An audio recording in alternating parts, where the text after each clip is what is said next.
The Biden administration is ramping up support for Israel following fatal attacks this weekend by Hamas.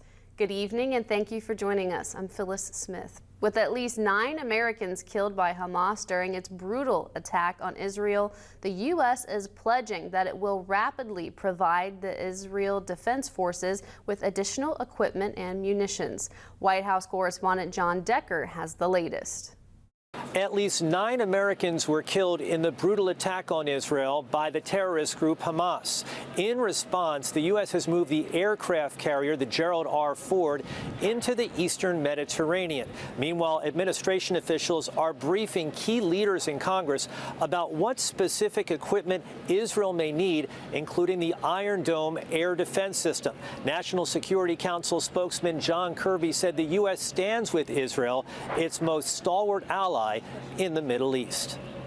As you know, we have a long-standing defense relationship with Israel where we provide a measure of security assistance material. Of course, they have many of their own organic capabilities as well. That kind of support will continue as well. We will be in close touch with Israeli officials as they expend their munitions, whether it's artillery or missile interceptors, and we will do everything we can to replenish that capability as fast as possible. As a matter of fact, there's already the first set of military capabilities on their way to Israel. If they're not already there, they may even already have arrived. So this will be an iterative process, and we'll stay in touch with them as they expend these munitions and make sure that we're replenishing them as best we can.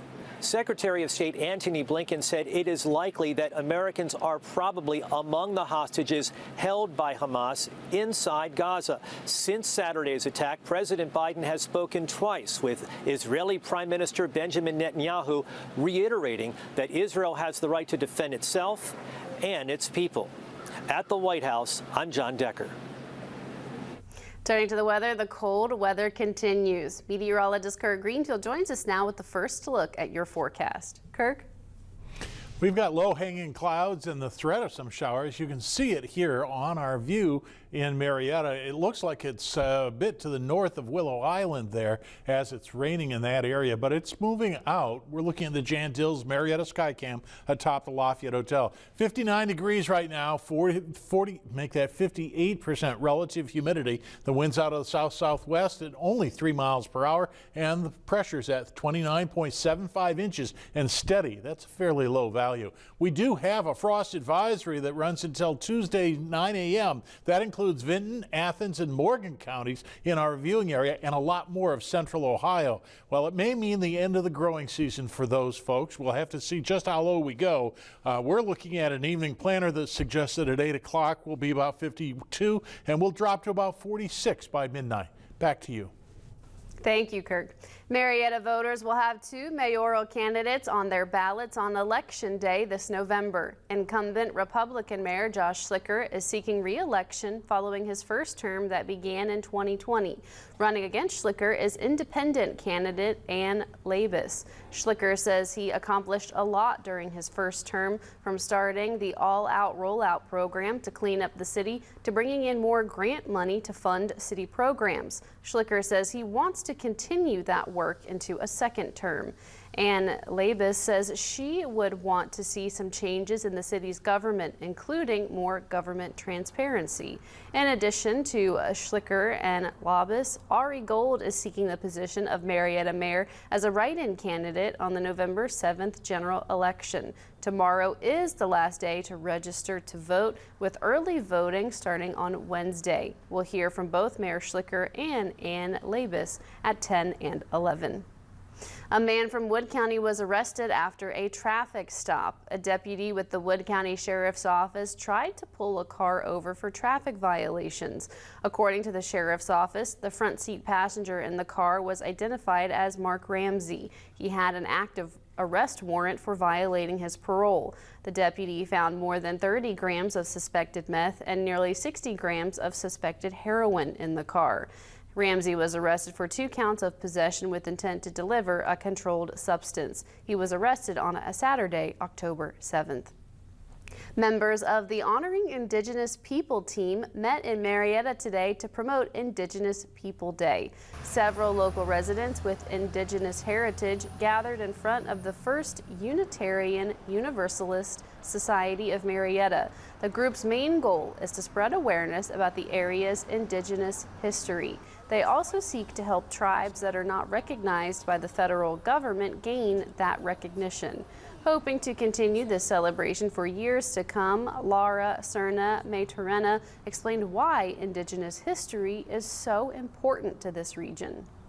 We're here today celebrating Indigenous Peoples Day here in Marietta, Ohio. We'd love to have lots of people come down and learn more about the history here in Marietta and about their own connections to it, and how this was where people launched off west. We were the westernmost point of quote unquote the civilized area historically. So many people and their ancestors came through Marietta, Ohio when they were heading to points west. People who would like to join the efforts of Honoring Indigenous People team can go to WTAP.com for more information.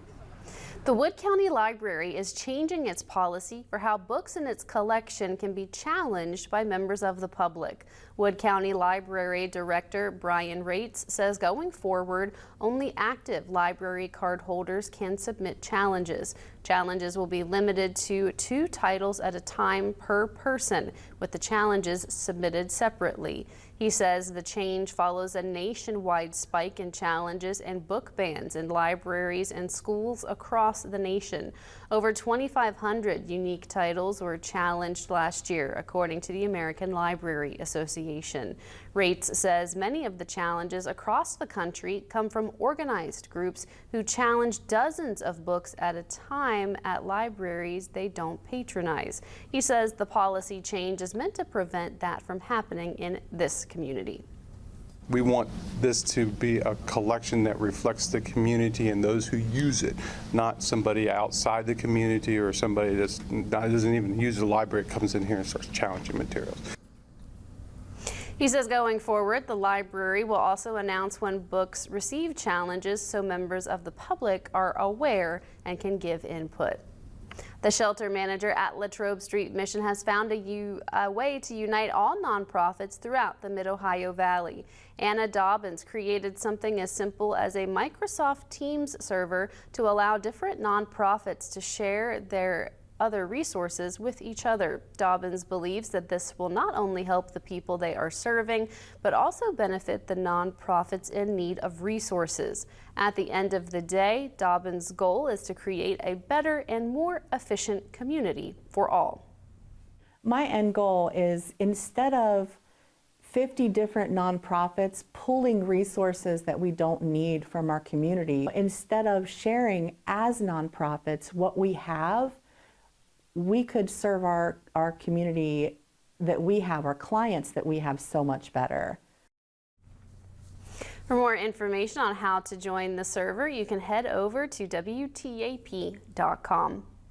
Belpre High School has partnered with the nonprofit Blueprints of Parkersburg as a way to show support to foster kids in the area. Blueprints is a foster care agency that helps to find homes for foster children in the community. Together with the students from Belpre, they have opened a Wish account on Amazon as a way to provide care packages for foster kids. With the help of the Blueprints staff, they are putting together treat bags with small toys and gifts that celebrate Halloween. Home finder Emily Tanous of Blueprints discussed the partnership. Belpre High School had reached out to our office and said they wanted to do some type of community service project, and so they have decided to kind of take some donations and create some Halloween bags for some of the foster children that we have in care here in Wood County to provide something extra for those kids during the holiday season. To find out more about how you can support this effort between Blueprints and Belpre High School, you can head over to WTAP.com. Still ahead, Congress still does not have a House Speaker, but that might change this week. That story is next at 6.